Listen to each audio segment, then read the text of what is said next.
Bismillahirrahmanirrahim. Assalamualaikum warahmatullahi wabarakatuh. Nama saya Jumali dengan NIM 09105 801 dari Program Studi Teknologi Pendidikan Fakultas Keguruan dan Ilmu Pendidikan Universitas Muhammadiyah Sirenteng Rempang.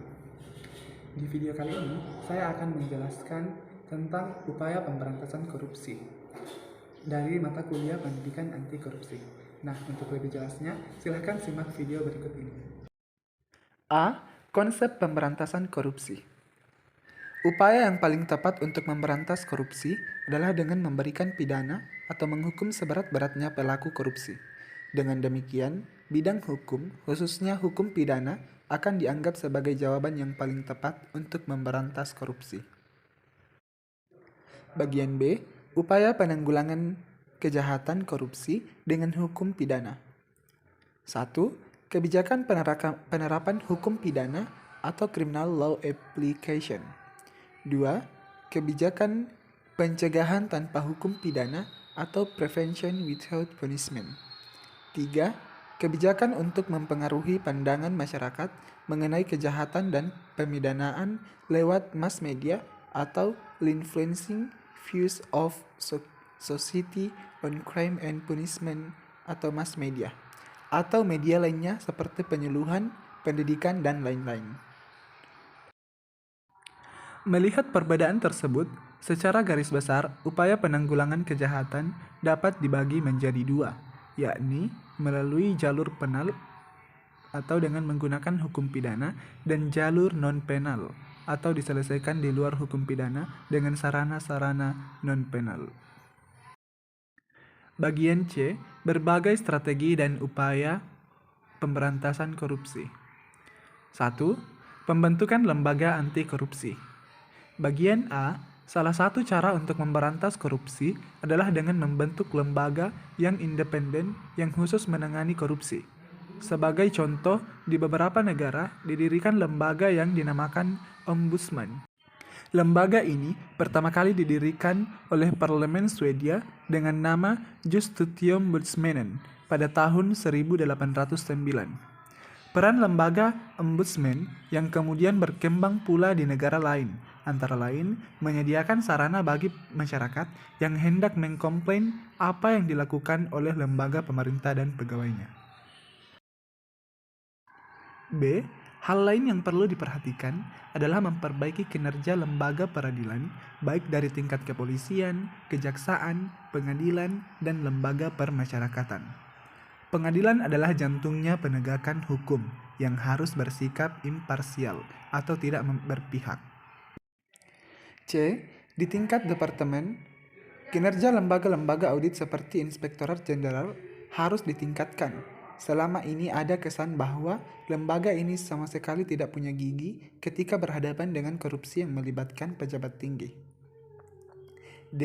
Reformasi birokrasi dan reformasi pelayanan publik adalah salah satu cara untuk mencegah korupsi. E. Salah satu hal yang juga cukup krusial untuk mengurangi resiko korupsi adalah dengan memperbaiki dan memantau kinerja pemerintah daerah. F. Dalam berbagai pemberitaan di media massa, ternyata korupsi juga banyak dilakukan oleh anggota parlemen baik di pusat atau DPR maupun di daerah atau DPRD. 2. Pencegahan korupsi di sektor publik. A. Salah satu cara untuk mencegah korupsi adalah dengan mewajibkan pejabat publik untuk melaporkan dan mengumumkan jumlah kekayaan yang dimiliki baik sebelum maupun sesudah menjabat. B. Untuk kontrak pekerjaan atau pengadaan barang, baik di pemerintahan pusat, daerah maupun militer, salah satu cara untuk memperkecil potensi korupsi adalah dengan melakukan lelang atau penawaran secara terbuka. C. Korupsi juga banyak terjadi dalam perekrutan pegawai negeri dan anggota militer baru. Korupsi, kolusi, dan nepotisme sering terjadi dalam kondisi ini. D. Selain sistem perekrutan, sistem penilaian kinerja pegawai negeri yang menitikberatkan pada proses atau proses oriented dan hasil kerja akhir atau result oriented perlu dikembangkan untuk meningkatkan budaya kerja dan motivasi kerja pegawai negeri. Bagi pegawai negeri yang berprestasi perlu diberi insentif yang sifatnya positif. 3. Pencegahan sosial dan pemberdayaan masyarakat. A. Salah satu upaya memberantas korupsi adalah memberi hak pada masyarakat untuk mendapatkan akses terhadap informasi. B. Isu mengenai public awareness atau kesadaran serta kepedulian publik terhadap bahwa korupsi dan isu pemberdayaan masyarakat adalah salah satu bagian yang sangat penting dari upaya memberantas korupsi. 4. Pengembangan dan pembuatan berbagai instrumen hukum yang mendukung pencegahan dan pemberantasan korupsi. Untuk mendukung pencegahan dan pemberantasan korupsi, tidak cukup hanya mengandalkan satu instrumen hukum, yakni Undang-Undang Pemberantasan Tindak Pidana Korupsi. Berbagai peraturan perundang-undangan atau instrumen hukum lain perlu dikembangkan. Salah satu peraturan perundang-undangan yang harus ada untuk mendukung pemberantasan korupsi adalah Undang-Undang Tindak Pidana Money Laundering atau pencucian uang. 5. Monitoring dan evaluasi. Ada satu hal penting lagi yang harus dilakukan dalam rangka mensukseskan pemberantasan korupsi, yakni melakukan monitoring dan evaluasi.